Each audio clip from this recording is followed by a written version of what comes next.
नमस्कार, मैं हूं आपके साथ राखी लांबा और आप देख रहे हैं न्यूज एक्सप्रेस। एक बेहद पुरानी कहावत है, सच को आँच हुई गया। यानी कि सच को किसी का डर नहीं होता और एक दिन सच सबके सामने जरूर आता है। ये कहावत हम क्यों कह रहे हैं ये भी आपको बताएंगे। दरअसल महाराष्ट्र विधानसभा चुनाव को लेकर लगातार प्रधानमंत्री नरेंद्र मोदी और पूरी की पूरी बीजेपी की टेंशन बढ़ी हुई है। साम दाम दंड भेद कुछ भी करके महाराष्ट्र में बीजेपी ने जीत तो हासिल कर ली, लेकिन अब कहा जा रहा है कि चुनाव आयोग, जिस पर विपक्ष लगातार यह आरोप लगाता है कि चुनाव आयोग अगर किसी राज्य में बीजेपी की जीत संभव नहीं है वहां पर भी बीजेपी जीत जाती है। इसके लिए चुनाव आयोग की सबसे बड़ी भूमिका होती है, चुनाव निष्पक्ष नहीं होता।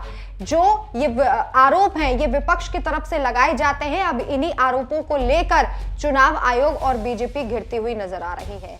और इसी बीच महाराष्ट्र विधानसभा चुनाव में जीते एक उम्मीदवार ने एक बड़ा बयान दे दिया है और इस्तीफे की पेशकश करने की बात कह दी है और कहा है कि अगर दोबारा से निष्पक्ष चुनाव या फिर हम ये कहें कि बैलेट पेपर से चुनाव नहीं हुए तो ये विधायक साहब अपना इस्तीफा सौंप देंगे। दरअसल संजय राउत के भाई सुनील राउत जो इस बार चुनाव जीते, उन्होंने कहा है कि वो अपना इस्तीफा सौंप देंगे। पूरा मामला क्या है अब आपको विस्तार से बताते हैं। उद्धव ठाकरे गुट के सांसद हैं, संजय राउत के भाई हैं और इनका नाम है सुनील राउत। इन्होंने अपने इस्तीफे की पेशकश कर दी है। सुनील राउत ने चुनाव में इस्तेमाल किए गए ईवीएम के द्वारा नतीजों पर एक बार फिर से बड़ा सवाल खड़ा कर दिया और कहा कि अगर बैलेट पेपर से दोबारा चुनाव हो तो वो विधायक पद से इस्तीफा देने के लिए तैयार है।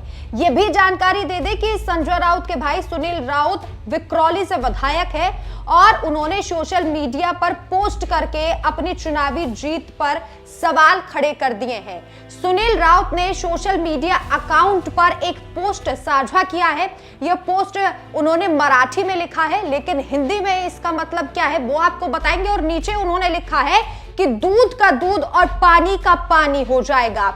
और ऐसी ही कहावतों से प्रधानमंत्री नरेंद्र मोदी और अमित शाह डरते हैं कि कहीं सच सामने ना आ जाए और दूध का दूध और पानी का पानी ना हो जाए।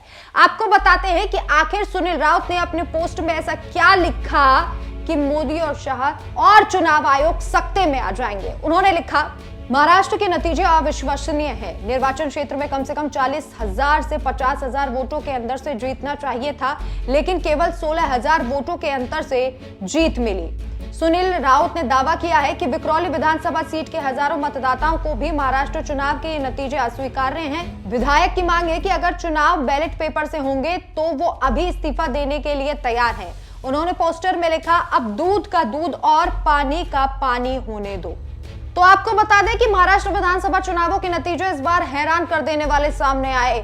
कई गांवों का कहना है कि जहां पूरी उम्मीद थी कि कांग्रेस का उम्मीदवार जीतेगा, वहां पर भी बीजेपी की जीत हुई है, जिसे लेकर पूरे तरीके से गांव वाले सख्ते में हैं। और ऐसे में अब देखना होगा कि जब सुनील राउत ने साफ तौर पर कह दिया है कि इस्तीफा दिया जाएगा अगर बैलेट पेपर से चुनाव हो, और ये मोदी शाह को भी चैलेंज है, क्योंकि ये कहा जाता है कि विपक्षी जहां जीतते हैं वहां पर ईवीएम का रोना नहीं रोते। लेकिन सुनील राउत के इस दावे ने इस बात को गलत साबित कर दिया है कि अगर ईवीएम से वो जीते हैं फिर भी अपनी जीत पर सवाल खड़े करते हुए इस बात को कह रहे हैं कि ईवीएम की जांच हो और इसी के साथ बैलेट पेपर से चुनाव हो। इस खबर पर आपकी क्या राय है हमें कमेंट करके जरूर बताएं। नमस्कार।